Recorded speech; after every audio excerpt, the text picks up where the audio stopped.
Crime in the 21st century doesn't really respect borders. There was a fire last week. There was 2 murders, too, in Martissan area. As we speak today, we have approximately 170 police officers deployed to numerous missions around the world. The challenges are almost always the same. The environment is not easy. They have their own way of doing things. The money! What money? We all need the money. The Haitians people are very nice to us. I really like my experience coming here. A safer Haiti and safer countries around the world ultimately mean a safer Canada.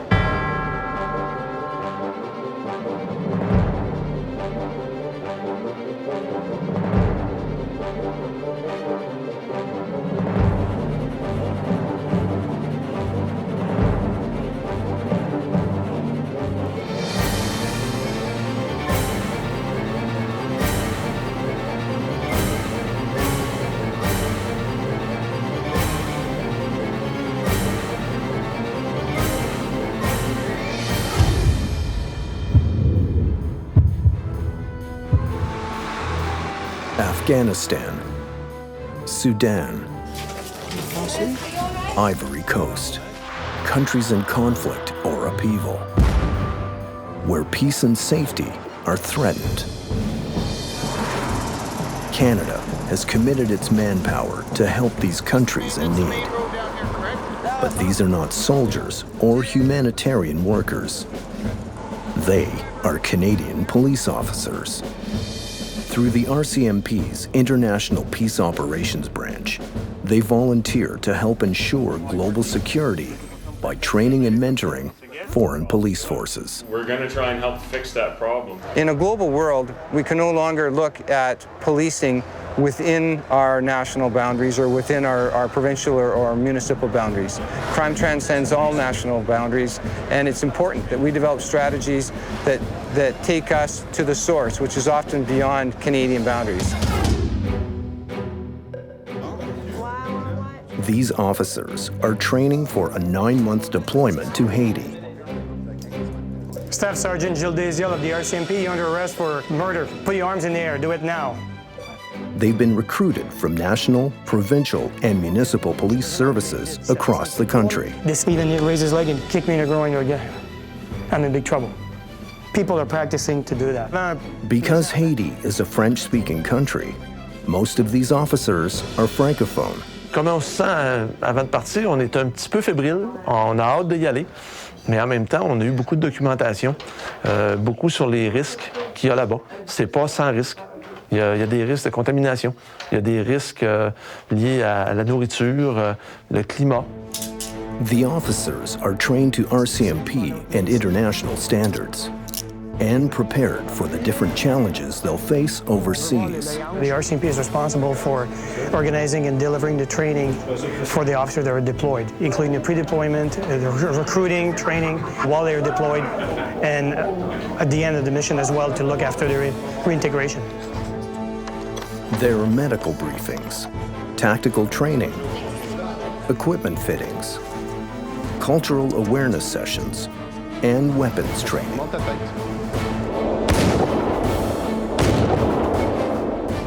On a peacekeeping mission, the hope is they won't have to use their firearm. But they're traveling to a country where poverty, crime, and death are the norm, where their personal safety is at risk.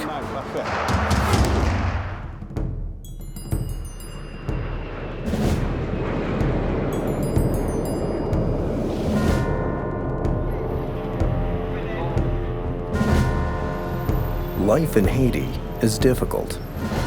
Years of political turmoil, corruption, and extreme poverty have led to rampant crime and civil unrest.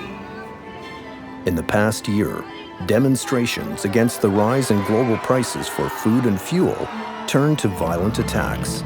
Citizens blamed the UN for rising costs, and they soon became targets. Protests spread to several cities. Barricades were erected, fires set ablaze in streets, homes and businesses looted. There were several deaths and many injuries. An attack was threatened on the National Palace. Government was dissolved before a new prime minister was appointed 4 months later. Meanwhile, Haiti was left without a fully functioning government, making the country vulnerable to further violent uprising.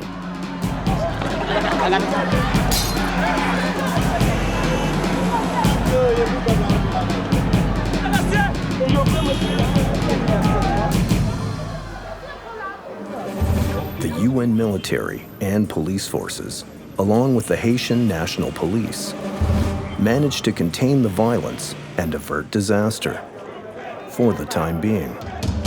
These officers from various Canadian police services have volunteered to confront these issues.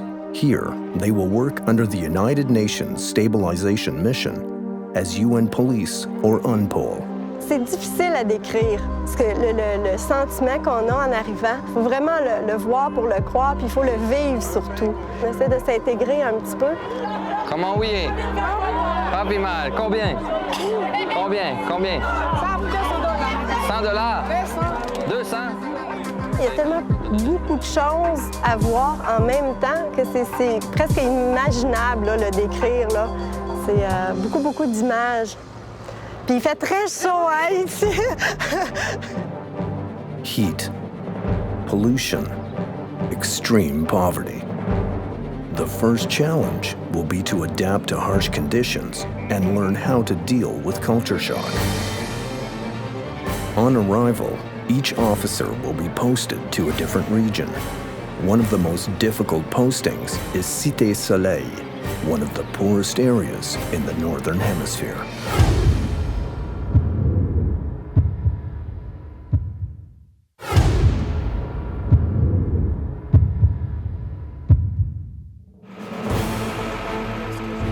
Under the RCMP's International Peace Operations Branch, Canadian police officers are currently serving on peace operations in a dozen countries around the world.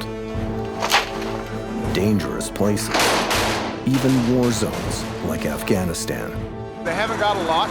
Most of these people here come from families that are in Taliban-held countries. There they must train and support local police forces, trying to provide safety and stability to a country in chaos.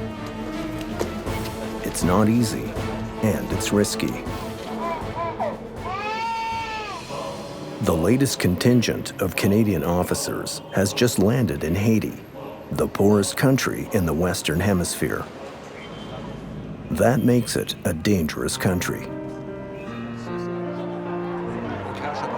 For the next 9 months, they will work 7 days a week in harsh conditions.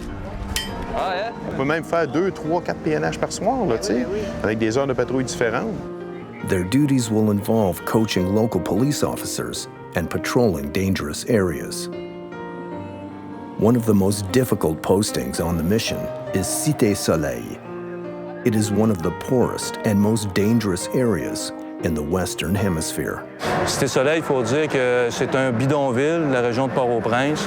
C'est l'endroit qui est considéré comme une zone rouge. C'est dangereux. Le seuil de pauvreté est énorme. Là. Les gens vivent à peu près par jour avec 2 $. Donc, la misère, c'est des maisons en ciment, ils n'ont pas de porte, il n'y a pas de fenêtre. Des fois, c'est juste un drap qui fait la porte. Il y a des enfants abandonnés dans la rue. Dernièrement, des collègues à moi ont trouvé un bébé dans les poubelles qui était encore vivant. Nos valeurs changent ici, là, de voir ça. Par rapport à ce qu'on a au Canada, on est très choyés. On vit dans un beau pays. Il y a des gens qui devraient venir voir ça. Je pense qu'il y aurait des prises de conscience qui se feraient éventuellement. Here, there are no sewers, no electricity, and little police presence. Extreme poverty means crimes occur on a daily basis. Gang violence, murders, and kidnappings for ransom are frequent. UN police rarely patrol this area without a military escort. Only 14 years old, the Haitian National Police, or HNP, lack the personnel and resources to properly address the security situation in their country. Currently, the HNP has just 8,000 active officers in its ranks. Only 1 officer for every 1,200 Haitian citizens. The goal is to achieve 14,000 officers, 1 for every 400 citizens. At the Unpol Division of the National Police Academy, instructors from more than 30 nations must provide HNP officers with basic, advanced, field, and specialized training.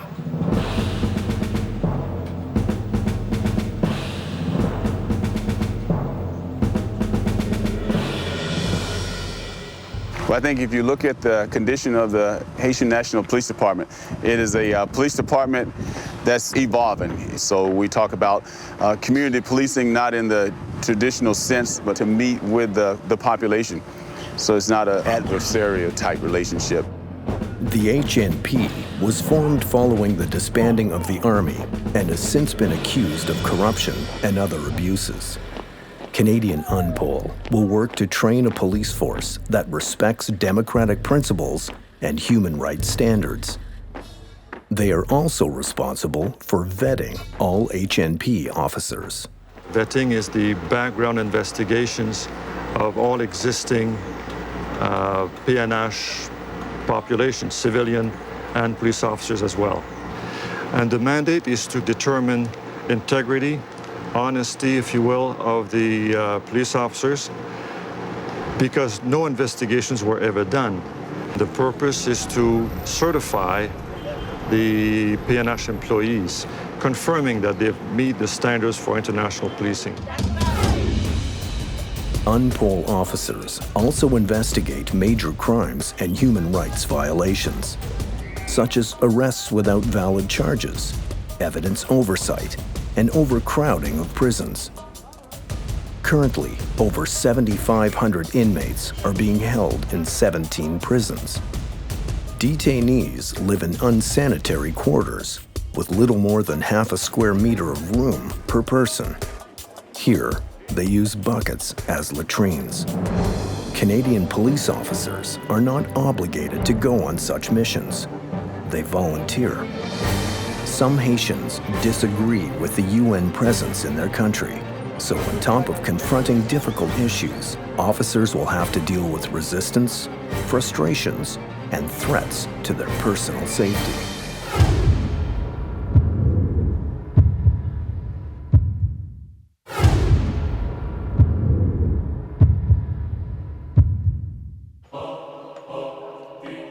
Canadian police officers are on a 9-month tour of duty in Haiti, trying to bring peace and safety to a country in chaos.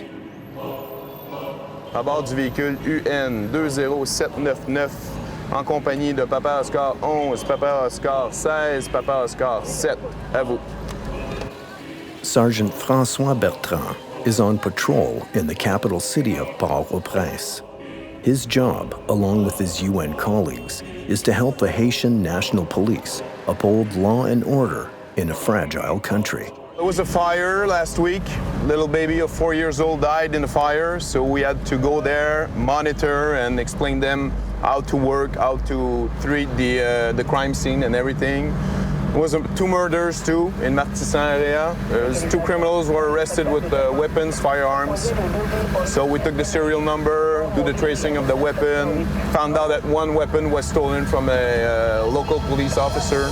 Patrolling through the streets of Port-au-Prince provides a unique opportunity for officers to interact with the local population, highlighting the value of the UN presence. With the work, Well, I really like working here because you meet a lot of people, and the Haitian people are very nice to us. They all come to us, they all ask for food, and we give them food. We help them, you know, in our ways. So that's why I really like my experience coming here. Parle en français, tranquillement. Je t'écoute, vas-y. Je m'appelle Pierre. Oui, Pierre Donnel. Mais bon petit moun. Bon grand moun. Bon grand moun, oh oui, un grand moun. This is the same area where riots broke out a few months ago. Everywhere they go, Unpol attracts attention. In an area populated by poor, starving people, they are easy targets, constantly being approached by people begging for money. Him. I need the money now. Money what? Yeah. What money? The money. What money? I need the money. Officers know that a tense situation here can quickly escalate out of control. They will have to keep their cool and deflect the situation. But this can be difficult when you're tasked with helping a population in need. Yeah, you get attached to them, because when I'm going to go back from my holiday, I'm going to bring some clothes that my son doesn't wear anymore. So I'm going to bring that to them and give to my specific kids that I have here. So it's like we adopt kids here. Lieutenant Dominique Carnot and Constable Kevin Gleaton are dealing with a whole other set of circumstances. They've been posted to Gonaïves, the region hardest hit by 4 different tropical storms last fall. So their job will include assisting the HNP with the fallout of the devastation. Au départ, les gars, c'est sûr, ils ont trouvé ça très difficile. Je crois que la grosse partie, ça a été de l'aide alimentaire pour les personnes qui ont été sinistrées.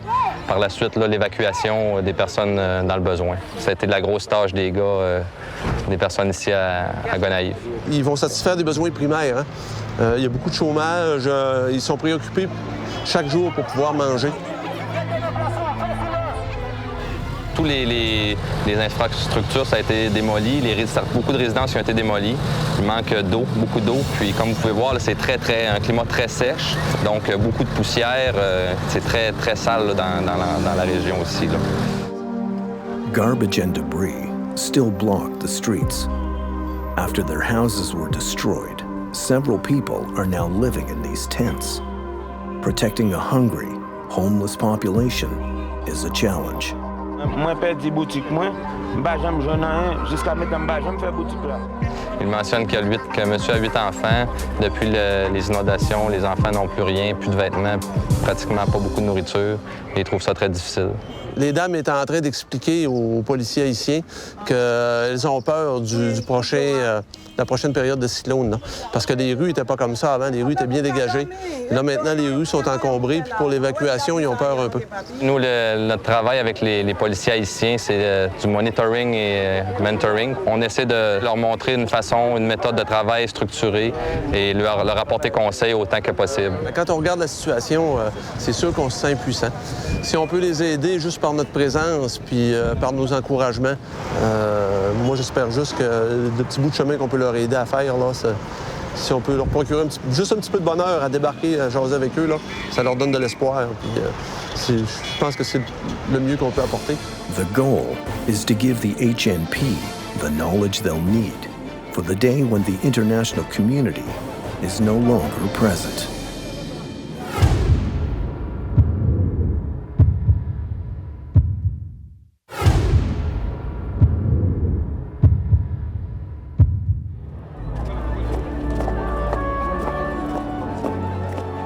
It's an important day in Port-au-Prince. 702 police officers, including 86 women, are graduating from the National Police Academy. In the past 2 years, over 1,500 HNP officers have been trained, vetted, and certified. Aujourd'hui, vous êtes prêts, vous êtes prêtes à affronter la vraie réalité, celle de la rue, celle des commissariats, celle qui fait de vous des auxiliaires de la justice. Nous avons besoin de l'expérience des autres. Nous avons besoin également que les autres nous accompagnent dans la construction de l'état de droit. L'état de droit, la démocratie, ça se repose sur la justice. Et la police est auxiliaire de la justice. Si nous avons une justice forte, une police forte, l'état de droit ne sera pas un rêve. Et le Canada est en train de nous aider à ce que nous ayons une police forte. For their efforts, Canadian police officers will also be decorated. After 3 months of service, they receive their UN Peacekeeping Medal. It serves as a valuable souvenir of their time in mission. As we speak today, we have approximately 170 police officers deployed to numerous missions around the world. The demand for police in general on international peace operations has grown significantly. There's been a 100% increase in the demand for police on UN operations alone. crime in the 21st century doesn't really respect borders. We need good cooperation around the world. We also know a safer Haiti and safer countries around the world ultimately mean a safer Canada. Most of the Canadian police officers participating in peace operations value the experience so much they will return for more than one mission. Perhaps a country with so much potential. There are so many opportunities for advancement. It's hard to see what could be and to see what is. And I think that's what holds maybe all of us here, to see what could be done, what we could do, how much difference we can make. Because really, I haven't seen one person here yet that I cannot say, you don't deserve the best. You don't deserve the best HNP officer that there is. They deserve our very best effort to see that these mandates are successful.